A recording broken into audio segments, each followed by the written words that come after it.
Medyo nakakatuwa itong meme, matatawag bang meme? Anyway, caption lang naman yung nilagay. Pero totoong picture ito na si Digong at ni Sara Duterte na nagdadrama. Mahilig naman sa drama itong mag-ama na ito. Mahilig sa ganitong klaseng pautot. Paiyak-iyak. Simple kuno. Ano ho? Pasimple kuno. Simple lang kuno ang pamumuhay. Pero kung titignan nyo, naglabasan na kasi ngayon eh. Labasan ng mga makikita na gamit halimbawa netong mga Duterte dahil ang mga diehard po ay nilabas nga yung mga pictures naman ni Stella Kimbo. Nakamamahal ko na yung kanyang mga designer bags, shoes, watches. At yun, yung anak din pala netong si Digong ay mamahalin yung mga bags na kung tutuusin wala naman trabaho pero paano na afford. Anyway, so napakaganda. Ito'y totoo Ito'y totoo. Mukhang basang-basa ng mga netizen or kung sino man ang gumawa nito, kung ano yung nasa utak, kung ano yung sistema, kung ano yung nasa isip netong mag-ama na ito.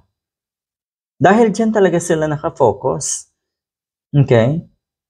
Pamumulitika. Simple lang. Hindi talaga pahalata itong mga ito.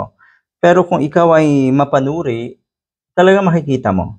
Nauna pa lang, wala namang ginagawa kundi mamulitika at dahil nga gustong manatili sa power. Lahat yung mga yan ay gustong maging presidente, sigurado tayo. Mula kay Digong, susundan nga natong si Sara Duterte at sunod-sunod na yan.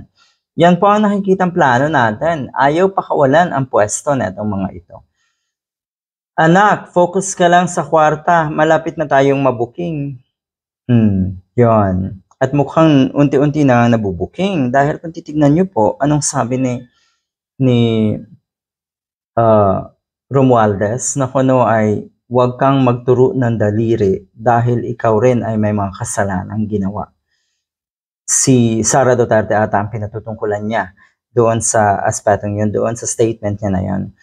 Kung ano ang puno, siya rin daw ang bunga. At totoo talaga yan. Nangyayari na ang kinatatakutan nating lahat na mangyayari. Na ang mga Duterte ay mukhang ayaw ng pakawalan ang pwesto. Kaya mag-isip po tayo mga kababayan. Good luck.